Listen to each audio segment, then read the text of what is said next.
एक छोटे से गांव में एक मजदूर रहता था।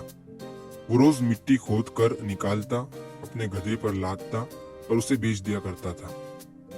तो एक बार जब वो मजदूर मिट्टी खोद रहा था, तो मिट्टी खोदते खोदते उसे उस मिट्टी में से एक कीमती हीरा मिलता है। लेकिन उस मजदूर को नहीं पता था कि वो बहुत ही कीमती हीरा है। तो उसने उस हीरे को अपने गधे के गले में बांध दिया। एक दिन जब वो गांव से अपने गधे को लेकर जा रहा था, तो एक सेठ जी थे उसी गांव के, जो उसी गांव में एक छोटी सी किराने की दुकान चलाते थे।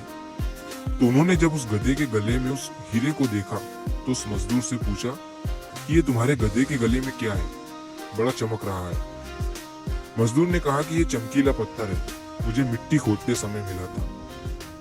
अब सेठ जी को वो चमकीला पत्थर पसंद आ जाता है और सेठ जी उस मजदूर से उस चमकीले पत्थर को 50 रुपए में खरीद लेते हैं और वो उस चमकीले पत्थर को अपने दुकान के तराजू पर लगा देते हैं। अब जो भी सेठ जी की दुकान पर आता, उस चमकीले पत्थर को देखकर उसकी बहुत तारीफ करने लगता। तो एक बार एक जौहरी सेठ जी की दुकान पर आता है और जब वो उस कीमती हीरे को सेठ जी के तराजू पर लटका हुआ देखता है, तो वो जौहरी समझ जाता है कि ये कीमती हीरा है। वो सेठ जी से पूछता है कि ये क्या है और इसे आपने तराजू पर क्यों लटकाया हुआ है। सेठ जी उस जौहरी से कहते हैं कि ये एक चमकीला पत्थर है, मैंने एक मजदूर से 50 रुपए में खरीदा था। वो जौहरी सेठ जी से कहता है कि क्या तुम इस चमकीले पत्थर को मुझे बेचना चाहोगे। सेठ जी उस जौहरी से कहते हैं कि अगर तुम इसे खरीदना चाहते हो तो मुझे 100 रुपए दे दो और इसे ले जाओ।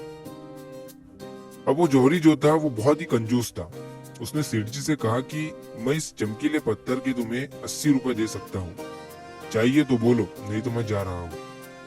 सेठ जी अपने 100 रुपए पर ही अड़े रहे और वो जौहरी ये सोचकर वहां से चला गया कि आज सेठ जी नहीं मान रहे हैं, कल आऊंगा और सेठ जी को 90 रुपए देकर वो हीरा लेकर चला जाऊंगा। लेकिन हुआ कुछ ऐसा कि उसी दिन शाम के वक्त एक दूसरा जौहरी उसी गांव के रास्ते से जा रहा था और अचानक उसी गांव में उसकी गाड़ी बंद हो जाती है। जब तक ड्राइवर गाड़ी को रिपेयर कर रहा होता है, वो जौहरी सेठ जी की दुकान पर कुछ लेने के लिए जाता है और जब वो उस हीरे को तराजू पर लटका हुआ देखता है, तो सेठ जी से उसे खरीदने के बारे में पूछता है। सेठ जी भी उसे वही कहते हैं कि 50 में लिया था, आपको 100 रुपए में दे दूंगा। वो जौहरी बहुत होशियार था, उसने एक सेकंड भी वेस्ट नहीं किया और तुरंत सेठ जी को 100 रुपए देकर वो हीरा लेकर वहां से चला गया। अब जब दूसरे दिन पहला जौहरी सेठ जी की दुकान पर आया और जब उसकी नजर तराजू पर पड़ी, तो उसे वो हीरा वहां नहीं दिखा। उसने सेठ जी से पूछा कि वो चमकीला पत्थर कहाँ गया। सेठ जी ने कहा कि वो कल तुम्हारे जाने के बाद एक दूसरे साहब आए, उन्हें वो पसंद आ गया और उन्होंने 100 रुपए देकर मुझसे खरीद लिए। अब ये सुनने के बाद उस जौहरी को बहुत पछतावा हुआ और उससे गुस्सा भी आया।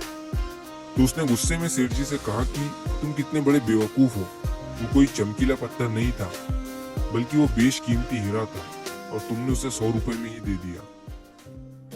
अब ये सुनने के बाद सेठ जी ने उस जौहरी से कहा कि साहब, ऐसा है कि मुझे तो पता नहीं था कि वो बेशकीमती हीरा है और आपको ये पता होने के बावजूद भी आप कल मुझसे 20 रुपए के लिए झिकझिक कर रहे थे। तो मुझसे बड़े बेवकूफ तो आप हैं जिन्होंने 20 रुपए के लिए एक कीमती हीरा खो दिया।